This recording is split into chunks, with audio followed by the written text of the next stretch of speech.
Insulin പലർക്കും ഒരു പേടി സ്വപ്നമാണ്. ഈ ഡയബറ്റിസിന് ഇൻസുലിൻ എടുക്കേണ്ടത് അത് ഒരുപാട് വേദന ഉണ്ടാക്കുമോ, അത് എടുത്തു തുടങ്ങിയെന്നാൽ ഒരു ഫുൾ ജീവിതകാലം മുഴുവൻ എടുക്കേണ്ടി വരുമോ എന്നൊക്കെയുള്ള സംശയങ്ങൾ. നമുക്ക് ഇന്ന് ഇൻസുലിനെക്കുറിച്ച് കുറച്ച് കാര്യങ്ങൾ ചർച്ച ചെയ്യാം. നമസ്കാരം, ഞാൻ doctor Bipin Jose, Pulma medical centre, Pala, Kanjirappally and Sultan Bathery. Insulin തന്നെ നമുക്ക് രണ്ട് രീതിയിൽ എടുക്കാം. ഒന്നെങ്കിൽ അത് പെൻ ഇൻസുലിനായിട്ട് എടുക്കാം, അല്ലെന്നുണ്ടെങ്കിൽ അത് ഇൻസുലിൻ സിറിഞ്ച് ഉപയോഗിച്ചിട്ട് നമുക്ക് അത് വയലായിട്ട് ഇഞ്ചക്ഷനായിട്ട് എടുക്കാവുന്നതാണ്. അത് വേറെ ആരുടെയും സഹായം വേണ്ട, നമുക്ക് തന്നെ ചെയ്യാവുന്നതാണ്. ഇതൊരു വലിയ ഇഞ്ചക്ഷൻ പോലും അല്ല എന്നുള്ളതാണ് മനസ്സിലാക്കേണ്ടത്. പലപ്പോഴും പ്രമേഹം കൺട്രോളിലല്ലാതെ വരുന്നത് ആ ഇൻസുലിൻ്റെ ഉൽപ്പാദനം കുറയുന്നത് കൊണ്ടോ അല്ലെങ്കിൽ ഇൻസുലിനോടുള്ള റെസിസ്റ്റൻസ്, അതായത് നമ്മുടെ കോശങ്ങൾക്ക് ശരിയായിട്ട് ഇൻസുലിൻ ഉപയോഗിക്കാൻ പറ്റാതെ വരുന്നതോ കൊണ്ടാണ്. പല ഡയബറ്റീസ് രോഗികളിലും ഇപ്പോൾ ടൈപ്പ് 1 ഡയബറ്റീസ് ഉണ്ട്, ടൈപ്പ് 2 ഡയബറ്റീസ് ഉണ്ട്. ടൈപ്പ് 1 എന്ന് പറഞ്ഞാൽ ഇൻസുലിൻ ഡിപ്പെൻഡൻറ്റ്, അതായത് അവരുടെ പാൻക്രിയാസിലെ ബീറ്റാ കോശങ്ങൾക്ക് ഇൻസുലിൻ ഉൽപ്പാദിപ്പിക്കാൻ ഒട്ടുമേ കഴിവില്ലാത്തൊരവസ്ഥയാണ്. അത് ചെറുപ്പം മുതലേ ജുവനൈൽ ഡയബറ്റീസ് എന്നും അതിന് മറ്റൊരു പേരുണ്ട്. അതുപോലെ ജസ്റ്റേഷണൽ ഡയബറ്റീസ് ഉണ്ട്, പ്രഗ്നൻസിയുടെ സമയത്ത് തുടങ്ങുന്ന പ്രമേഹം. അപ്പോൾ പലപ്പോഴും മരുന്നുകൾ കൊണ്ട് കൺട്രോൾ അല്ലാതെ വരുമ്പോഴേക്കും ടൈപ്പ് 2 ഡയബറ്റീസിൽ പ്രത്യേകിച്ചും ഇൻസുലിൻ്റെ ആവശ്യം വരുന്നുണ്ട്. അപ്പോൾ ഇങ്ങനെ വരുമ്പോൾ നമ്മൾ ഇൻസുലിനെ കുറിച്ചിട്ടുള്ള ധാരണകൾ നമ്മൾ കറക്റ്റാണ് എന്നുള്ളതൊന്ന് പരിശോധിക്കേണ്ടതുണ്ട്. അതിൽ ഏറ്റവും പ്രധാനം ഇൻസുലിൻ എടുക്കുമ്പോൾ ഉള്ള വേദനയെപ്പറ്റി തന്നെയാണ്. ഇതിൻ്റെ ഒരു നീഡിൽ എന്ന് പറയുന്നത്, അതിനെ നീഡിൽ എന്ന് പോലും പറയേണ്ടതില്ല, ഫിലമെൻ്റ് എന്നാണ് അതിനെ പറയുക. അത് നമ്മൾ ശരീരത്തിൻ്റെ ഏറ്റവും നേർത്ത ഒരു സുഷിരം മാത്രം ഉണ്ടാക്കുന്നു എന്നുള്ളത് കൊണ്ട് അതിന് തീരെ വേദനയില്ല എന്നുള്ളതാണ് പ്രത്യേകമായിട്ട് ഓർക്കേണ്ടത്. പിന്നെ നമ്മൾ ഇത് ഫ്രിഡ്ജിൽ തന്നെ സൂക്ഷിക്കണോ, ഫ്രിഡ്ജിൽ നിന്ന് എത്ര കാലം പുറത്തിറങ്ങി ഇരുന്നാൽ അത് ചീത്തയായി പോകും എന്ന് പലർക്കും സംശയമുണ്ട്. കഴിഞ്ഞ ദിവസം എൻ്റെ ഫാദർ തന്നെ എൻ്റെ അടുത്ത് ചോദിച്ചു, ഈ ഇൻസുലിൻ കുറച്ച് ദിവസം പുറത്തിരുന്ന് കഴിഞ്ഞിട്ടുണ്ടെങ്കിൽ അത് ചീത്തയായി പോവുമോ, അതുകൊണ്ട് ഇത് എഫക്റ്റീവ് അല്ലാണ്ട് വരുമോ എന്നുള്ളത്. നമ്മൾ മനസ്സിലാക്കേണ്ട ഒരു കാര്യം, റൂം ടെമ്പറേച്ചറിൽ ഏതാണ്ട് 28 ദിവസം അല്ലെങ്കിൽ ഒരു മാസം വരെയും അത് പുറത്ത് വയ്ക്കാവുന്നതാണ്. എന്നിരുന്നാലും അത് കേടായി പോവുകയൊന്നുമില്ല. എന്നാലും ഫ്രിഡ്ജിൻ്റെ ഡോറിലാണ് അത് സൂക്ഷിച്ച് വെക്കേണ്ടത്. അത് ഫ്രീസ് ചെയ്യാനൊന്നും പാടില്ല. ഫ്രിഡ്ജിൻ്റെ ഡോറിൽ വെക്കുക എന്ന് പറഞ്ഞാൽ ഏകദേശം ഒരു 8-10 ഡിഗ്രി സെൽഷ്യസിൽ അത് നമുക്ക് കീപ്പ് ചെയ്യാനായിട്ട് പറ്റും. ഈ ഇൻസുലിൻ എടുക്കുന്നതിന് തൊട്ട് മുമ്പായിട്ട് ഈ ഇൻസുലിൻ്റെ വയലെടുത്തിട്ട് ഒന്ന് റോൾ ചെയ്യേണ്ടതുണ്ട്. കാരണം ആ തണുത്തിരിക്കുന്ന അവസ്ഥയിൽ നിന്ന് അല്പം നമ്മുടെ ഈ ടെമ്പറേച്ചറിലോട്ട് ഒന്ന് മാറ്റാൻ വേണ്ടി അതൊന്ന് റോൾ ചെയ്യുക. എന്നിട്ട് ഇൻസുലിൻ എടുത്താൽ പെയിനും അല്പം കുറവുണ്ടായിരിക്കും. ഇപ്പം മറ്റേ നല്ല തണുത്തുള്ള ഇൻസുലിൻ നമ്മൾ കുത്തിവയ്ക്കുമ്പോഴേക്കും കൂടുതലായിട്ട് വേദന ഉണ്ടാകാൻ സാധ്യതയുണ്ട് എന്നുള്ളത് കൊണ്ട് ഈ ഇൻസുലിൻ സിറിഞ്ച് എത്ര കാലം കൂടുമ്പോൾ നമ്മൾ മാറ്റണം, അത് പലരുടെയും ഒരു പ്രധാനപ്പെട്ട സംശയമാണ്. നമ്മൾ മനസ്സിലാക്കേണ്ട ഒരു കാര്യം, ഇൻസുലിൻ സിറിഞ്ച് ഐഡിയലി ഒറ്റത്തവണ മാത്രമേ ഉപയോഗിക്കാവുള്ളൂ എന്നുള്ളതാണ്. എന്നാൽ പലപ്പോഴും ഇതിൻ്റെ ഈ നീഡിലിൻ്റെ മുന അങ്ങനെ പോയിട്ടില്ല എന്നുണ്ടെങ്കിൽ 3-4 തവണയൊക്കെ വരെ ഉപയോഗിക്കാവുന്നതാണ്. ഒരുപാട് നാളത്തേക്ക്, ഇപ്പോൾ നമ്മൾ ടൂത്ത് ബ്രഷ് ഉപയോഗിക്കേണ്ടത് എത്ര കാലമാണെന്നുള്ളത് പലർക്കും പല കാര്യങ്ങളായിരിക്കും പറയാൻ ഉത്തരമായിട്ടുള്ളത്. എന്നാൽ ഇൻസുലിൻ സിറിഞ്ചിൻ്റെ കാര്യത്തിൽ നമ്മൾ 3-4 തവണയിൽ കൂടുതൽ ഉപയോഗിക്കുന്നത് അഭികാമ്യമല്ല. അത് വലിയ പണം കൊടുത്ത് വാങ്ങിക്കേണ്ട കാര്യമൊന്നുമില്ല, ഒരു പാക്കറ്റായിട്ട് നമുക്ക് വാങ്ങിക്കാവുന്നതേ ഉള്ളൂ. അത് നമ്മൾ അത്രയും സമയം കഴിയുമ്പോഴേക്കും മാറ്റി ഉപയോഗിക്കുന്നതാണ് ഏറ്റവും നല്ലത്. ഇതെങ്ങനെ ഡിസ്പോസ് ചെയ്യണം എന്നുള്ളത്. അപ്പോൾ ഡിസ്പോസ് ചെയ്യേണ്ടത്, നമ്മൾ ഇത് ഒരു വളരെ സേഫായിട്ടുള്ള ഒരു പ്ലാസ്റ്റിക് പാത്രത്തിലോ അല്ലെങ്കിൽ ഒരു തകരപാത്രത്തിലോ നമ്മൾ അടച്ച് സൂക്ഷിക്കുക. അത് വേറെ ഇഞ്ചുറി ഒന്നും പറ്റാതെ കുട്ടികളുടെ കയ്യിൽ എത്തിപ്പെടാത്ത രീതിയിൽ പ്രത്യേകം സൂക്ഷിക്കുക. എന്നിട്ട് ഹോസ്പിറ്റലിൽ ഇമേജിങ് എന്ന് പറയുന്ന ഒരു രീതിയുണ്ട്. അതായത് നമ്മുടെ ഇഞ്ചക്ഷൻ കൊടുത്തിട്ടുള്ള സിറിഞ്ച് എല്ലാം നശിപ്പിക്കാനായിട്ട് പ്രത്യേകമായിട്ടുള്ള ഒരു അവരുടെ തന്നെ ഉള്ള ഒരു ടെക്നോളജിക്കൽ രീതിയാണ്. അപ്പോൾ അങ്ങനെയുള്ള ഹോസ്പിറ്റലിൽ തന്നെ ഡിസ്പോസ് ചെയ്യുന്നതാണ് ഏറ്റവും നല്ലത്. അപ്പം അതല്ല എന്നുണ്ടെങ്കിൽ പല കണ്ടാമിനേഷൻസിനും അത് ഇടവരുത്തും. അപ്പോൾ നമ്മൾ ഈ ഇൻസുലിൻ പുറത്ത് വയ്ക്കുന്നത് ചീത്തയായി പോകുമോ എന്നുള്ള പലരും ചോദിക്കാറുണ്ട്. നമ്മളൊരു കാര്യം മനസ്സിലാക്കേണ്ടത്, 24 മണിക്കൂർ നേരത്തേക്ക് ആക്ഷൻ കിട്ടുന്ന ഇൻസുലിൻ നമ്മൾ 37 ഡിഗ്രി സെൽഷ്യസ് ഉള്ള ശരീരത്തിലേക്കാണ് കുത്തിവയ്ക്കുന്നത്. അപ്പോൾ 37 ഡിഗ്രിയിൽ അത് ചീത്തയായി പോകുന്നുണ്ടെന്നുണ്ടെങ്കിൽ നമുക്കങ്ങനെ ഇഞ്ചെക്റ്റ് ചെയ്യാൻ കഴിയില്ലല്ലോ. അതുകൊണ്ട് ഈ റൂം ടെമ്പറേച്ചറായിട്ടുള്ള അതായത് ഒരു 30-35 ഡിഗ്രി സെൽഷ്യസ് വരെയുള്ള ടെമ്പറേച്ചറിൽ നമുക്ക് അത് കുറച്ച് കാലം വെക്കേണ്ട ഒരു സാഹചര്യം വന്നാൽ എടുത്തു വയ്ക്കുന്നത് കൊണ്ട് യാതൊരു കുഴപ്പമില്ല, അത് ചീത്തയായി പോകത്തൊന്നുമില്ല എന്നുള്ളത് പ്രത്യേകമായിട്ടും ഓർക്കുക. ഇനി ഇൻസുലിൻ എടുക്കുന്നത് എവിടെയാണ്, എങ്ങനെയാണ് എന്നുള്ളതാണ്. അപ്പോൾ നമ്മൾ പ്രത്യേകം മനസ്സിലാക്കേണ്ടത്, ഇൻസുലിൻ എടുക്കാൻ ഏറ്റവും നല്ല ബോഡി പാർട്ട് എന്ന് പറയുന്നത് വയറാണ്.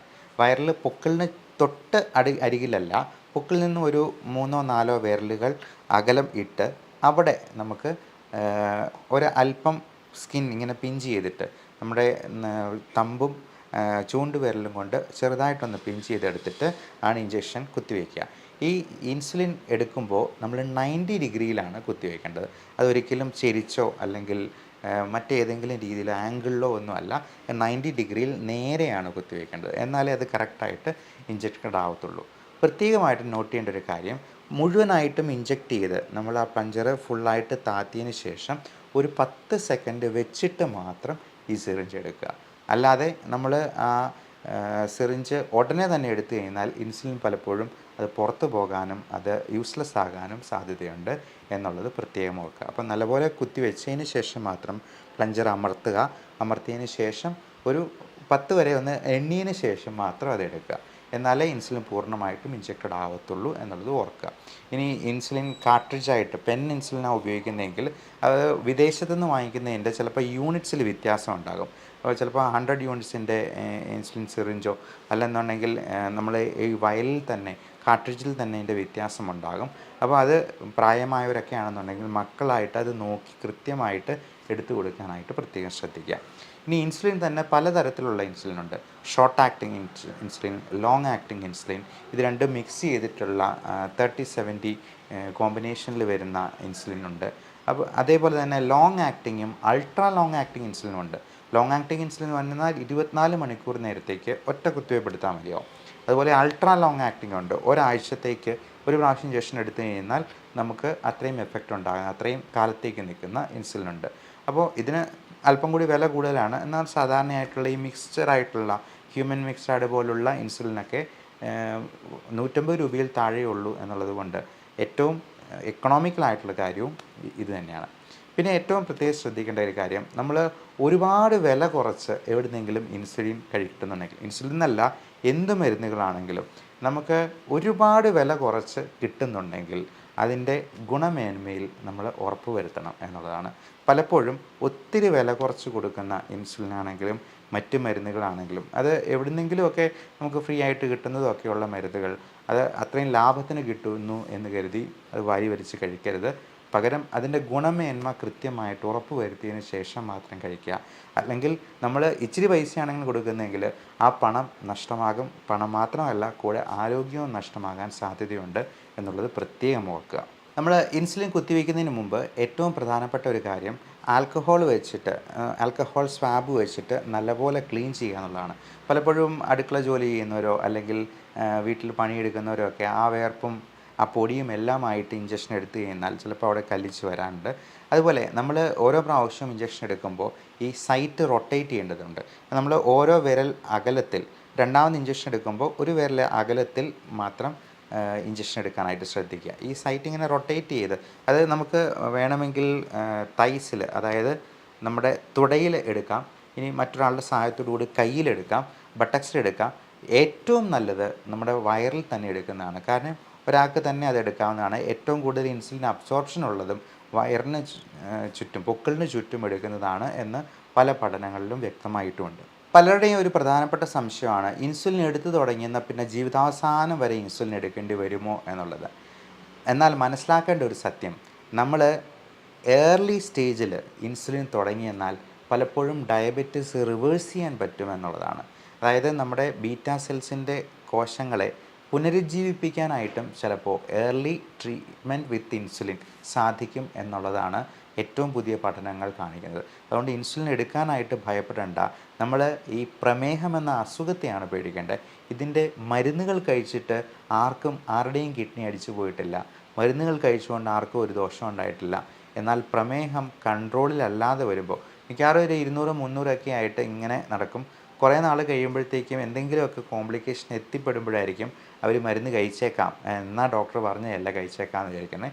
അങ്ങനെ കഴിച്ച് തുടങ്ങി കുറച്ച് കഴിയുമ്പോഴായിരിക്കും അതിൻ്റെ കോംപ്ലിക്കേഷൻ വരുന്നത്. അപ്പോൾ അവരെല്ലാവരും വിചാരിക്കും ഈ പ്രമേഹത്തിൻ്റെ മരുന്ന് കഴിച്ചിട്ടാണ് ഈ കിഡ്നി അടിച്ചു പോയത് അല്ലെങ്കിൽ കണ്ണടിച്ചു പോയതെന്ന്. എന്നാൽ വാസ്തവത്തിൽ പ്രമേഹം തുടങ്ങി അത് കൺട്രോളില്ലാതെ ഒരു 4-5 വർഷം നിന്നാൽ തന്നെ ഡയബറ്റിക് നെഫ്രോപ്പതി എന്ന് പറയുന്ന കിഡ്നിയെ കോംപ്ലിക്കേറ്റഡ് ആക്കുന്ന ഒരു പ്രതിഭാസത്തിലോട്ട് പോകും. കണ്ണടിച്ചു പോകുന്ന ഡയബറ്റിക് റെറ്റിനോപ്പതി ഉണ്ടാകും. ഡയബറ്റിക് ന്യൂറോപ്പതി, കൈകാൽ വേദനയും മരവിപ്പും പ്രശ്നങ്ങളും ഉണ്ടാകാം.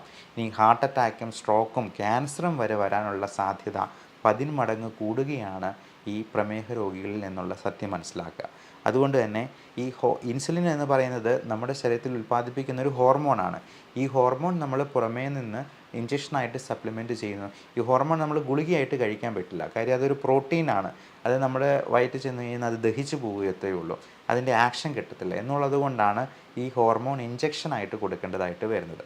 അതുകൊണ്ട് ഇൻസുലിൻ എടുക്കാനായിട്ട് ആരും മടിച്ചു നിൽക്കേണ്ട ആവശ്യമില്ല. നിങ്ങളുടെ അടുത്തുള്ള ബന്ധുക്കൾ ആരെങ്കിലും ഇൻസുലിൻ എടുക്കുന്നുണ്ടെങ്കിൽ അല്ലെങ്കിൽ പ്രമേഹ രോഗികളായിട്ടുണ്ടെങ്കിൽ ഈ വീഡിയോ ദയവായി ഷെയർ ചെയ്ത് അവരിലേക്ക് എത്തിക്കുക. ഇനി ഇന്ന് മരുന്ന് കഴിച്ചു തുടങ്ങിയെന്നാൽ അല്ലെ ഇൻസുലിൻ എടുത്തു തുടങ്ങിയെന്നാൽ ജീവിതാവസാനം വരെ കഴിക്കേണ്ടി വരുമോ എന്നുള്ള കാര്യത്തിലുള്ള സംശയം. നമ്മളൊരു കാര്യം മനസ്സിലാക്കേണ്ടത്, നമ്മൾ ഇന്ന് ഫുഡ് കഴിച്ചു എന്നുള്ളത് കൊണ്ടാണോ നാളെ ഫുഡ് കഴിക്കേണ്ടി വരിക? അല്ല, നാളെ ഫുഡ് കഴിക്കുന്നത് നാളത്തെ ആവശ്യത്തിന് വേണ്ടിയാണ്.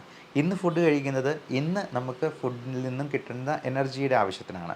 അതുപോലെ തന്നെയാണ് മരുന്നുകളും. നമ്മൾ ഇന്ന് മരുന്ന് കഴിച്ചു എന്ന് കരുതിയല്ല നാളെ മരുന്ന് കഴിക്കേണ്ടി വരുന്നത്. നാളെ നമുക്ക് മരുന്ന് കഴിക്കേണ്ടി വരുമോ ഇല്ലയോ എന്നുള്ളത് നമുക്ക് പോലും അറിയാത്ത കാര്യമാണ്.